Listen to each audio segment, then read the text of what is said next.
Thank you so much for joining me. I've got a lovely guest on today's program. Please welcome me to join my guest when my guest is going to be introducing himself. Thank you so much for joining Dr. Ogunsheye. Can you please introduce yourself to my audience? Well, good evening, ladies and gentlemen. My name is Adeon Ogunsheye. I'm a doctor, as stated. I work as a liaison psychiatrist in a general hospital, not in a psychiatric hospital. And I also have background training in cardiology, which is conditions of the heart, and as well as in medical law and ethics. So I found myself in psychiatry by accident of fate many years ago, and I decided to just remain in psychiatry. But there you go. Thank you so I hope, much. yes, So, I hope as we go along, if it's relevant, I will talk a bit more about myself. But today, it's about my host. thank you Thank so you. much. So, as we fondly call him Dr. O, thank you so much, Dr. O. If you remember, Dr. O is actually one of the supporters of Your Health Matters because he's actually been on the program where he talked about autism. In fact, we have to bring him back. We brought him back and we treated autism part 2 because we have quite a lot of demands question that you need to attend to. So today's topic, like I said, is obesity. So when we say obesity, what do we mean? What is obesity, Dr. Ogunsheye? Basically, I want to avoid, I'm going to try to avoid being too technical about it. As I said earlier, I am not an expert in obesity. I'm a psychiatrist. However, as we go along, we will all learn or discover how that becomes relevant. I believe obesity is such a common thing that any doctor should be able to talk about obesity. Obesity practically is just carrying excess weight around on one's body. The, there lies the problem. When we say excess weight, the problem therefore is who decides what weight is excess and how do we know when weight is excess.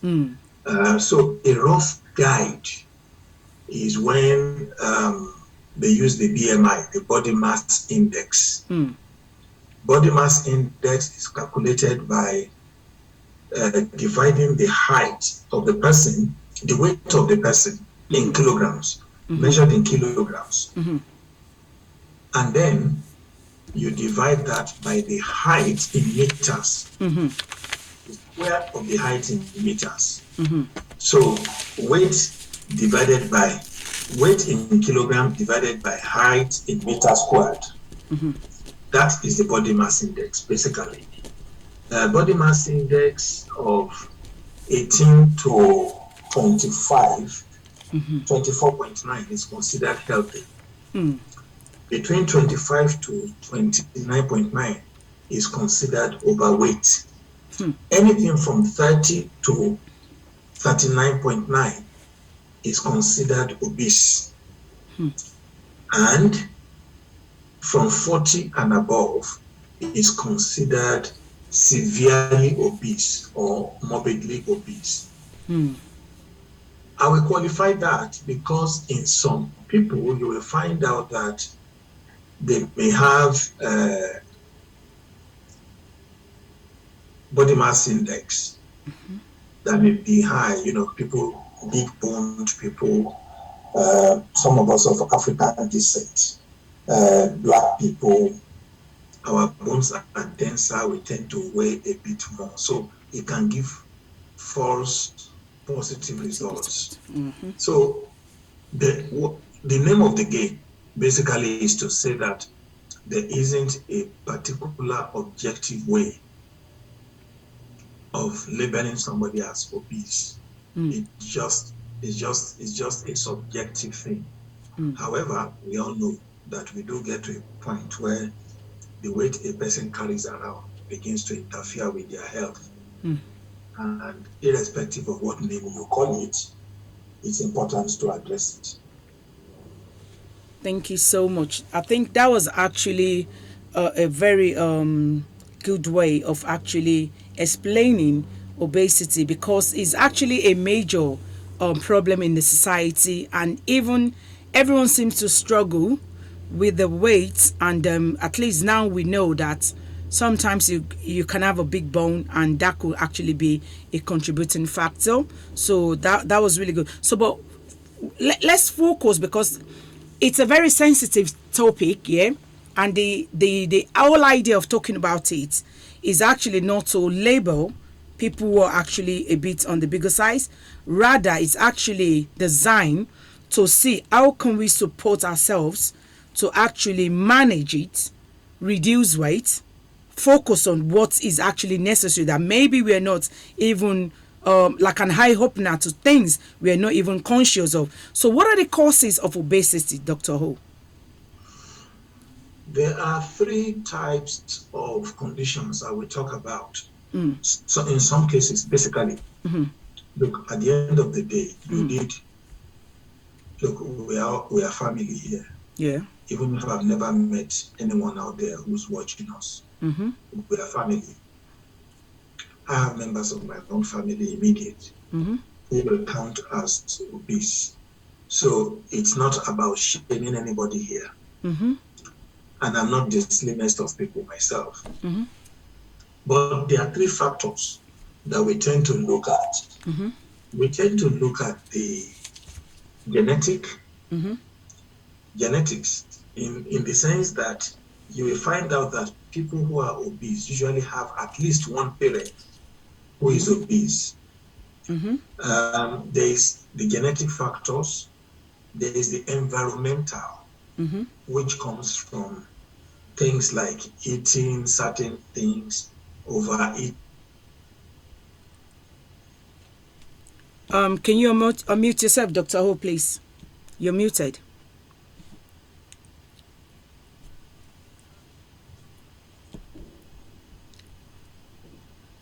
I think there's a technical problem there, Dr. O, if you can hear me. So, yeah. Hello? Yeah, you're back now. Thank you. Sorry. I think we must apologize to the audience. So sorry about that. At a point, we were using a computer that failed us. Yeah. So we had to go for mobile phone. And somebody just tried to call me on the mobile phone. So what it is saying that it could be genetic. In other words, inherited or coded in our genes. It could be environmental, which comes from habits, which comes from simply overeating. And lastly, it could be socioeconomic. It could be from the fact that people just cannot afford the healthy foods and stuff like that. So it's one thing to eat healthily or eat the right type of things, but overeat. Intake of too much calories will always cause obesity.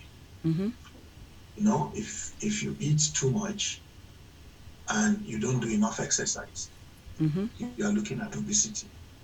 But there are some people in which case where they just can't afford not to eat those things we class as unhealthy.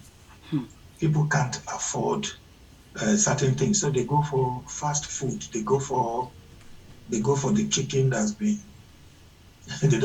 They can't afford the free range. They can't afford lean meat. You know, so it could be environmental. Yeah, I mean, those are talking about the healthy causes of obesity. We also have conditions where people become obese not because they are healthy or they are eating too much. There are certain conditions that people may have that cause them to become obese, or at least look obese, or, well, please permit me to use the word fat. I say it not in a derogatory way. Myxedema, that is low levels of thyroid hormones, hypothyroidism. These are all technical terms which we are not going to get into. Cushing syndrome, you know, high levels of hypersecretion of certain steroids in the body. There are also those conditions that cause water. So sorry, like we explained earlier on, there was a bit of technical issue before we start, and he has to switch from his laptop to using his phone. For whatever reason, the network was really, really bad. And I guess somebody's trying to call again on his phone. So he's going to be back shortly. Welcome back, Dr. Okunsheye. I'm here. Sorry about this. That's conditions such as heart failure, renal failure, chronic liver disease, and certain problems with secretion of albumins. But it can be disease states. We talked earlier about obesity that can be genetic, that can be environmental, that can be socioeconomic. Those ones can cause diseases, they can cause illness. But aside from that, there are certain illnesses that also have obesity as part of their features. At least the looking fat becomes part of their features. That is what I'm trying to say. So, because I remember sometimes some people are on a certain particular medication, and part of the side effects will be them adding weight. Because I've actually come across a lot of people who used to be skinny, especially when they go on antipsychotic medication. Even some people, it's physical health and they're adding weight. So, what is actually I think you've gone to the most of the, which is the science behind what is causing obesity. So is it hereditary, or is it, I think you've touched a bit of dietary intake as well, and how can we manage it? Is it a disease? It's, put it this way, it's a condition. It's a condition that can cause other health related issues. So I would say that when you talk about calories, the average healthy man needs about 2,500 calories per day in terms of dietary intake. A healthy woman needs about 2,000 calories per day. Now, if it may sound high, but if people eat within this range, chances are they will not get obese. But if people do not have enough physical activity, for instance, eating large amounts of processed food or fast food, food high in fat and sugar, drinking too much alcohol, dining out, eating more than what you need, drinking too many sugary drinks, indulging too much in, the sugary cake and snacks, snacking, comfort eating. And believe it or not, alcohol has quite a high amount of calories embedded in it. I didn't know for a very long time that alcohol actually can make someone gain weight, because back home it used to be like somebody is skinny, they say, he drinks too much, he's draining the blood. And I'm coming in here, I'm reading that people couldn't gain weight drinking alcohol, and I'm thinking, okay, when people drink alcohol and appear like they are losing weight, then such people have actually developed other conditions. They've developed chronic liver disease. And you will find out that in such people, there is where the tummy starts to get big, but the limbs, the legs, and the arms begin to get thin. And they may be jaundiced and all that. They begin to look like a spider. If you can imagine it, the spider is like a letter O with thin, stringy legs and arms projecting from it. But lack of physical activity is also part of the problem. I stated earlier about genetics. I stated earlier about, talking about genetics, apart from the inherited one, There is also a condition called the Prader-Willi syndrome. I just remembered that now. It's a genetic condition where children are born with learning disability, a certain type of learning disability where they just are not, they have insatiable appetite. They just eat and eat and eat. So there can be medical causes of it. So that, I think, I needed to point out so that people can realize that this is not about shaming anyone. So the person you see that you think is too fat is not necessarily an ill-disciplined person. The person may be going through medical conditions. So what I'm getting at is, it's always a good thing to visit the GP. It's always a good thing to have it investigated. People with underactive thyroid, where everything is slow in the body, hypothyroidism, they are not getting enough right hormones or thyroid hormones to aid their digestive processes. People with underactive thyroid, people with Cushing's syndrome, and you did point out something, Labake, about medications. Certain medications can also cause obesity, or at least they can cause weight gain. You work in mental health, I work in mental health.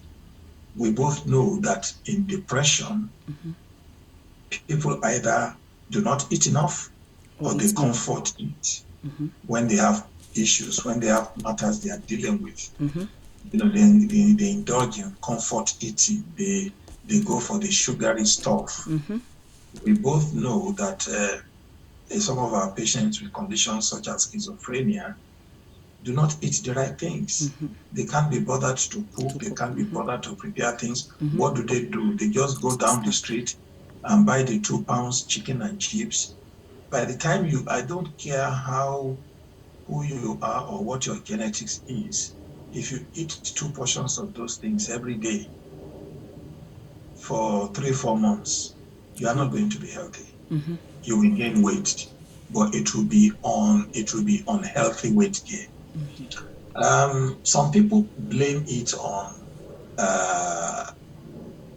some of the medications used to treat diabetes and conditions such as that, but it's better not to go into those things at this stage, because all we will end up doing is giving half information that we are not able to explain. So I will offer that if anybody listening to us wants to know a bit more about the role of the certain medications, or they have questions specific to their own medications or conditions they may have, within the next 1 week, I think, I hope I'm not giving you too much work. No, not at all. If I say that if you send those questions, we will endeavor to answer them. Sure, definitely. Thank you so much. Because to be fair and to be honest, like I said previously, it's not about body shaming anyone, and rather is the other way around, to see how can we notice those things we're not looking at in terms of comfort eating, in terms of late eating. So you've actually mentioned long-term effects, you understand? So I'll open the line, because going into management and prevention, most people will be calling in to ask that question. So the line is open at this moment, 079-3531-8757. You can also call on WhatsApp number 78 for calling from any other country, 70167525 to ask your question. Anonymously, you don't need to mention your name to ask Dr. Ogunsheye questions. So while we are waiting for the callers, can the admin please put the numbers on the Facebook? If you're listening to us on the radio, Dignity Radio, you can actually send your question. We'll respond to it. I can't access the Dignity Radio at the moment, but even the Facebook, I will come back and respond to your question. And you can also ask, if you really want to go private, you can put in question on info.healthmatters.com.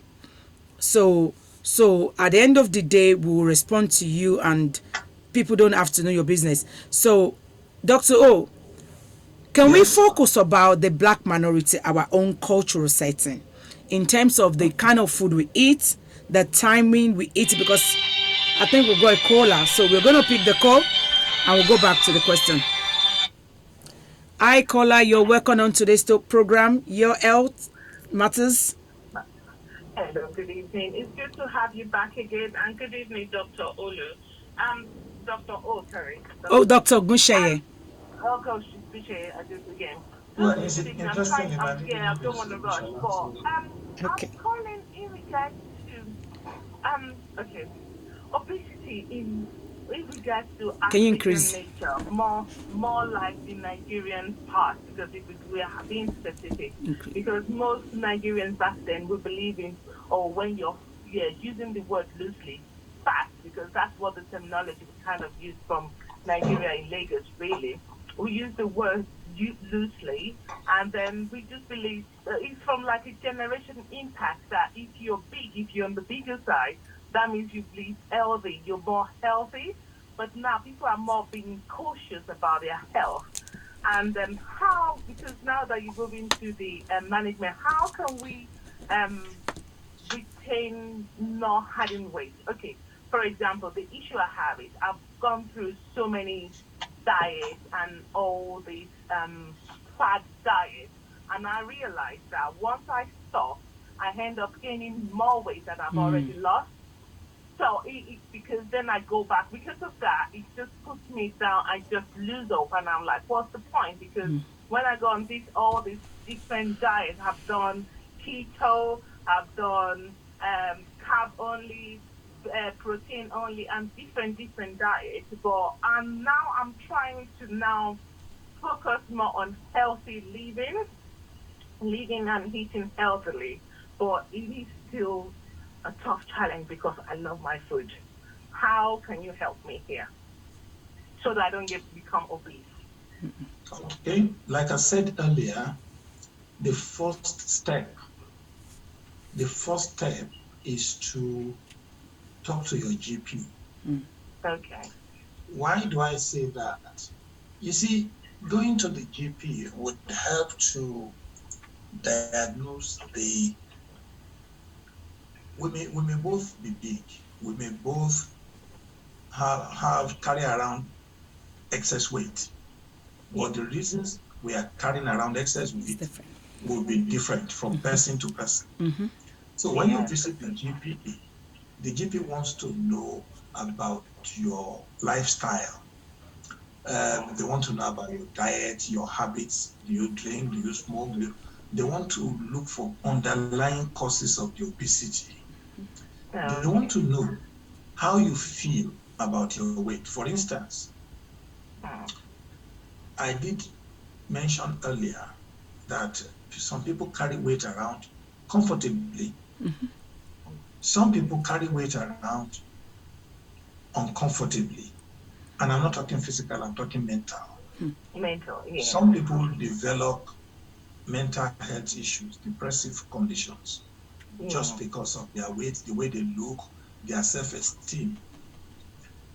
Some people, so when GP assesses, GP wants to look for underlying causes, how you feel about it, how motivated you are. GP also wants to rule out things like high blood pressure, things like diabetes, things like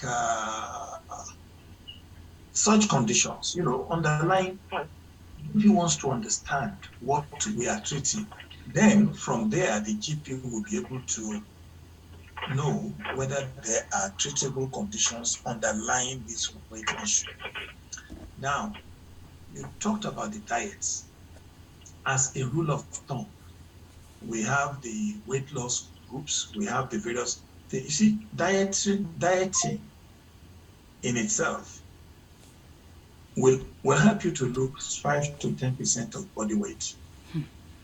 The question is, how well can you sustain it? You see, dieting is like me learning to play the guitar or learning to play the trumpet. You read in the books, they tell you need to practice 30 to 35 minutes every day. How many of us will practice 30 to 35 minutes every day, 1 hour every day? Mm. We don't. Mm. So once you don't see results, we drop off. Mm. That is why at Christmas, the first months of the year, all sorts of celebrity weight loss videos are going up and people are buying, and all these facts about diet come up. But the best way is to join a group.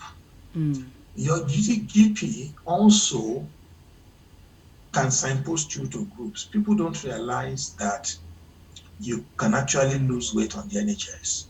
There is something called exercise by prescription, Okay. Yeah. where instead of joining The the gym. huge gyms out there that make a lot of money, let me confess, I once joined a gym and I could not find the card. I was receiving my bank statement every month. And then I realized after about 7 months that I was just enriching this gym that I only went to twice. Mm-hmm. After that, I stopped the direct debit. They wrote me letters, they were saying things. They even made threats that I was on a contract. I said, there's no contract anywhere. Mm-hmm. Show me where it says there's a contract. You know, so we all do these things. So it's about joining groups. It's about exercise by prescription. Your local authority has gyms that you can use. Sometimes it's as little as £2.50 at a time. There are certain things we cannot do. Walking, brisk walks. There's the dietary side of it. So it's about mixing both. I'm looking at something here. Let me just call it up. It says that when you maintain a healthy weight with physical activity, you reduce the risk of about 20 different conditions health-wise. Now, 30 minutes, 150 minutes of moderate exercise every week. That means 30 minutes of exercise every day for 5 days. 30 minutes of exercise every day can mean walking to the station and walking back home. It can mean taking a walk at lunchtime instead of just sitting in the office and eating chips and crisps and all sorts of things. 30 minutes every day for 5 days equates to 150 minutes of moderate exercise. That is the minimum. What is moderate exercise? Brisk walking, cycling, recreational swimming, dancing. I am not talking high velocity exercise. I'm not talking high intensity exercise.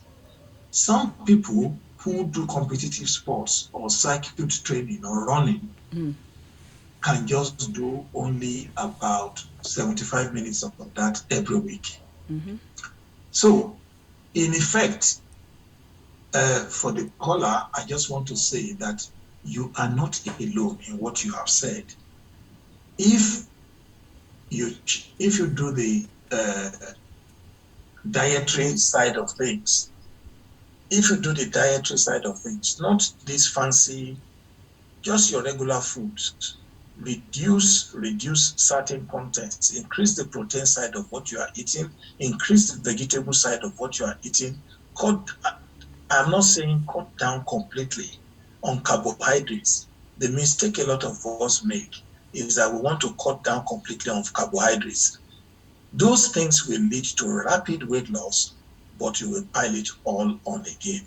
You have to train your body to gradually get used to you removing certain things from it. So all this keto diet and all these things, as I said, I'm not an expert in nutrition, but these fad diets, they will give you rapid weight loss. In a lot of cases, they are not safe. In a lot of cases, you will only pile it on very quickly. So, there is a website on the NHS website. If you just tap in obesity on the NHS website, many people, like I said, it's a multi-million-dollar industry. People are making money off the misery of people. But the NHS offers you this information free of charge. It's available online. So it's about eating more healthily. It's about talking to your GP, finding out whether there's any treatable underlying cause. It's about moderate exercise. It's about developing habits of healthy eating. I mean, our hostess was talking about time of day. As a rule of thumb, it's unhealthy to eat after 9 p.m. It's unhealthy. And the caller mentioned Nigeria. I was saying to me that it is only Nigerian parties you go to that somebody on the same plate will have yam porridge, have fried rice, have jollof rice, have vegetable. Oh dear. No. And I look at those things and I just think to myself, listen, so Suicide on it's the about, plate. it's suicide on the plate. So I have started to train myself too, and I'm a culprit in all of this, to watch what I eat. Sometimes when I go to parties now, if somebody's serving me, if I'm saying to myself, you know what, this is not going to be all I am going to eat for the rest of my life. I don't need to kill myself just because I want to eat in a place. So it's about choosing healthy options in everything we do. Rapid weight loss is never the answer. If you train yourself, if you lose weight quickly, you are going to pile it on quickly. Thank you so much, Dr. O. I think that actually explains, like I said, we are going to go into prevention and management. So for me, based on experience, that what I've seen and that I've actually experienced, that is actually true about what Dr. O took to actually add to what he's saying. We Nigerians, most of our food, no disrespect because obviously of you, so our food is actually on the mostly carbohydrates. So just like the rice we eat, even it took me a lot of time before I even know. I used to think beans is protein. It took me a lot of time to actually understand that it's actually a combination of carbohydrates and protein. And the way we cook our food matters. I know Dr. Oguche has said increase the vegetables and reduce the carbohydrates. So, but if Dr. Oguche, if you look at the way we cook our vegetables back home, especially when you want to cook ugu or any other greens, you see, I did a presentation. Somebody came to show me how food should be cooked for you to be able to keep the nutrients that you greens. We overcooked our food. So like the shoko, the efo shoko, they wash it with warm water. And obviously all the green, you could see the water is green already. And then by the time they're cooking it, there's quite a lot of palm oil roasting up on the stew to make it look presentable and attractive. And by the time they put the efo in it, you understand, and it's overcooked. So somebody did this. There was this training we went for, nutrition and healthy living, and by the time they show us the presentation how we should be cooking our food, and the wrong way we're doing it, I realized we're just eating leaves. The nutrient is washed away, and we're just eating the greens. So you all mentioned about in terms of eating 9. To be honest, according to the dietitian and the lady that did the presentation, she said every breakfast and dinner, Yes. every dinner, especially, we have this habit of, obviously you come home late, you tidy up, you look up the kids, and by the time you're eating pounded yam and you're topping it up with a Coke. If not, at least people are not really doing that, and I believe people are not doing that anymore. But obviously the party side of it, which I'm guilty of, so though I won't put porridge and rice and those things, but when you go to party, you probably start eating this. They won't even serve you food until 9 or 10 p.m. You understand? Because it's late party. So for me, I've learned, and I made it an habit. If I go to your party, you will mostly notice I will only take maybe fish, nothing, just fish, and maybe I will take the vegetables and just eat it with chicken or fish. Because eating that late, it makes me uncomfortable because I've trained my body in a way that I stop eating at a certain time. To the first caller that called earlier on, and I understand that frustration. There was a time I joined a particular lifestyle group. To even start with, I went to gym for months. I will see myself at 86 kg. After like 6, 7, 8 months, I reduced just 2 kg. I got frustrated. I joined another team, the healthy lifestyle stuff. And obviously we were told to, just like what you explained, half vegetable on the plate, half rice. And obviously you take shake. It was actually shake, not ketos. You you drink the shake in the morning. You have your main meal. Then obviously you reduce. Even after doing it for almost a year and a half, I only lost 2 kg. But what works for me was I did a huge detox, a massive, drastic detox. Stop, which I'm not advising anybody to do. It could cause you to be depressed if you're not determined or you make the decision to do it yourself. So I stopped carb for a very long time. And when I said I stopped carb for a very long time, I was feeding on vegetables, proteins, fish, and obviously, so I'd have my weekend period that I cheat. I eat a bit portion, small portion. I think it's about the proportionate size of what you eat and the timing at what you eat them. Then I add a huge exercise to it. Actually, talking about portions, your carbohydrates should be the size of your fist. No more than that. I bet it's not enough for some people. By the time you are eating more than the size of your fist, you're taking too much. Carbohydrates is not the problem. For instance, you talked about going to parties. We all go to those things. We all eat there. But how many of us dance there? Me.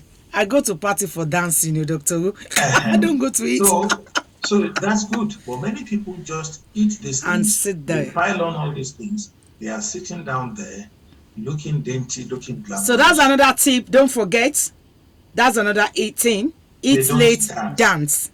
We don't go to dance clubs. We go to these nightclubs and so, but there are some people who do salsa, who go for all this line dancing and all these things. And talking about the way we cook our foods, in reality, you will find out that our traditional foods are actually designed for people who farm. Our fathers and our mothers, our ancestors who designed those foods, they farmed. They walked to the farm. Yeah. I had the privilege. I had the privilege in the 70s of working with my grandfather to his farm. It was in his 80s at the time. And I can tell you that I struggled to keep up with him. And I'm talking of more than 3 miles walking. Wow. And we will walk to the farm. People stopped to give him a lift, and my grandfather just waved them away because he was a chief in the town, and everybody, they will stop. They said, no, just go. He relished the exercise. So they found. Another thing is, not every vegetable soup they cooked was swimming in a fat. I mean, Yoruba people will say a fobo water. Gure. When they just parboiled the vegetable, just how many of us have taken ewedu in recent times? The green soup. Some people call it green soup, ewedu. How many of us have taken it? How many of us have taken the bitter leaf soup, ewuro? These are things that are very healthy for us. All we do now is we just stick to spinach alone. And by the time we even bring the spinach on, we have drowned it, we have killed it with heat, we have drowned it in oil and all sorts of things. So if we even revert to our traditional food, the way they were designed originally, you will find out that they were good foods. And you can eat as much of the vegetable as you want, but let the pounded yam be just the size of your fist. Just the size of your fist. Eat as much pounded yam as much vegetable as you want. Put meat, put fish, put whatever you want to put. Avoid the fat. And for God's sake, 30 minutes of exercise at least every day. Moderate exercise, 30 minutes every day. It has more than 20 health benefits. Other steps that the NHS recommends is that we should be realistic about the amount of weight we are going to lose. They say that if you lose 3% of the weight you carry, your original body weight, it will significantly reduce your risk of developing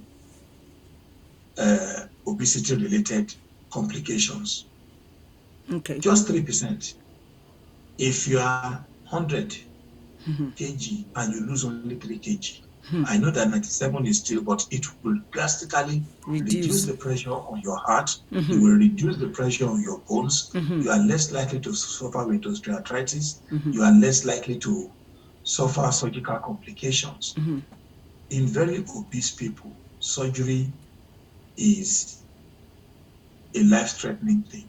The wounds don't heal easily. It's difficult to carry out the surgical procedure, all those kind of things. Now, they also talked about eating slowly and being mindful of what we are eating.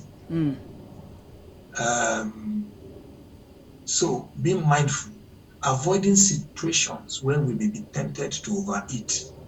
So, the fact that all sorts of food are available in that buffet does not mean we have to live there.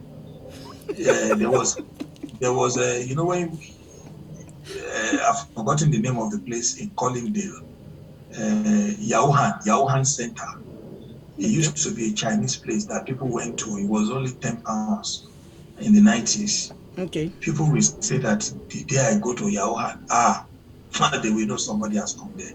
Well, interestingly, the only problem is that you have shortened your lifespan just because you want to deal with Yauhan. So it's about being mindful of what you eat.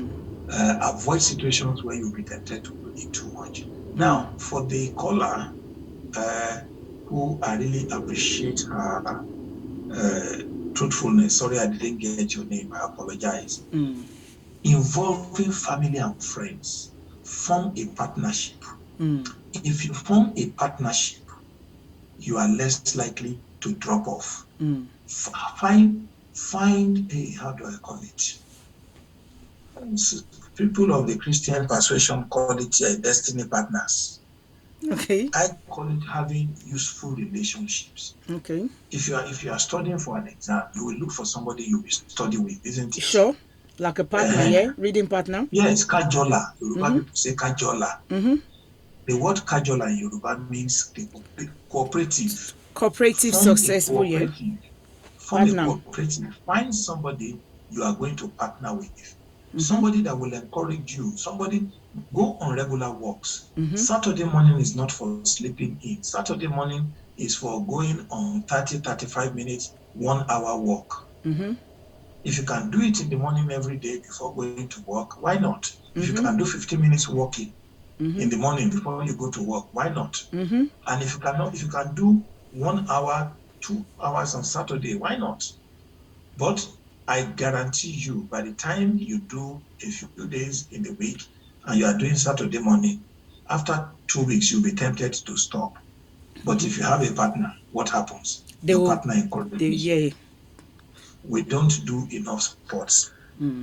Sorry, not to digress too much. Many years ago, when I was in cardiology, I was tasked with doing the assessment of people's hearts in Charing Cross Hospital at the time.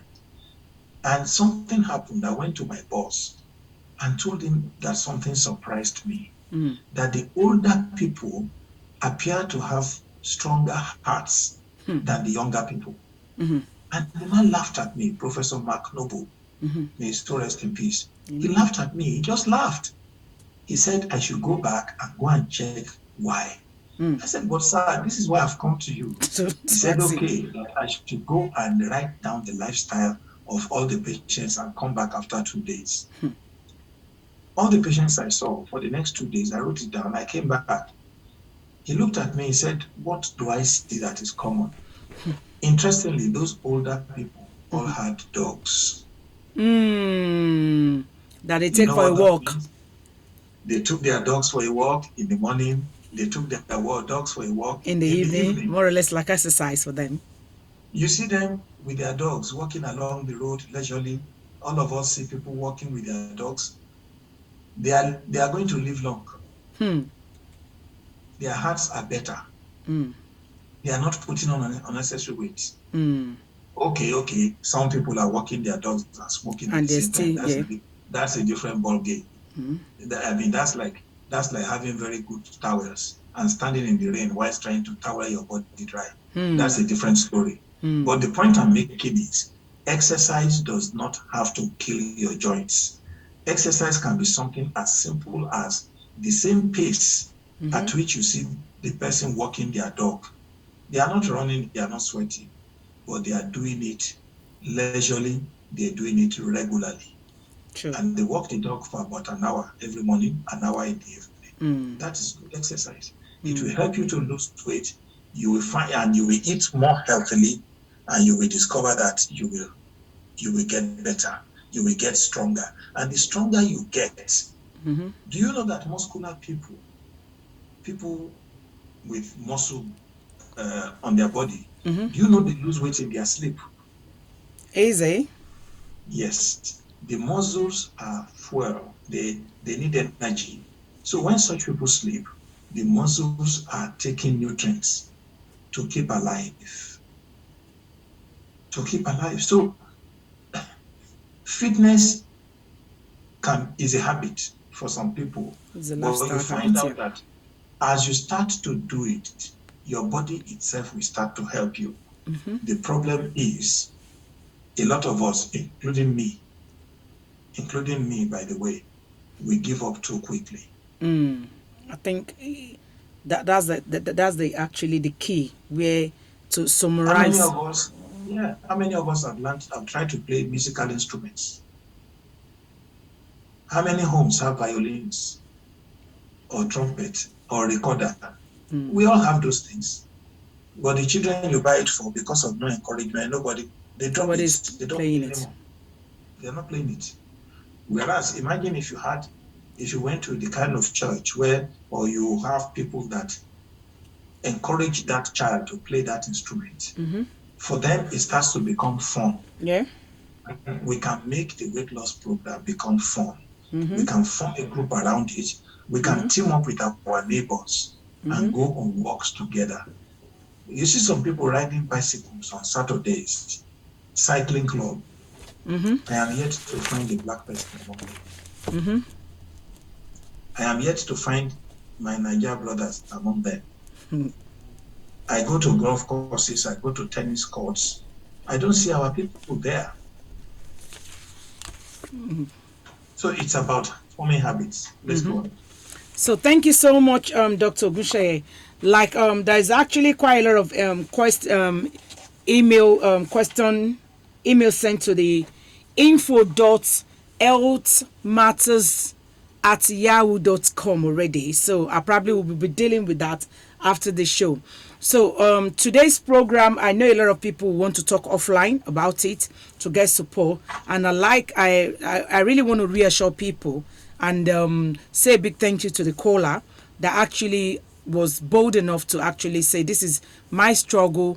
And to be honest, we all struggle with diet, and you don't have to be fat, let me put it that way, to actually have any physical issue. Don't get it wrong. So all what we're saying is that we see you, and some people we acknowledge is not what you eat that makes you big. It's actually could be a condition that probably as a result of a side effect of illness or a side effect of medication or genetic stuff that maybe your parents are big. Because I've got some patient that will say to me, do you know, Olabake, I don't really eat much, and I actually I do exercise, but they've got big bones. Looking at what you're saying, they really are, they're muscular, they've got the big bones, not like we that have this small bone, you understand? So they really, so for you need to know yourself and your body. I know when I stop eating late, When I increase my I exercise and I actually smoke, because obviously the portion is very important. I stop. There are some sugary stuff that, at some age, you need to reduce them or even stop them. When you're above 40, 44, 45, getting closer to 50, you shouldn't be packing a bowl of ice cream and taking a fork and finishing it at while you're sitting down. There is a limit at what you should be eating in terms of cakes and sweets,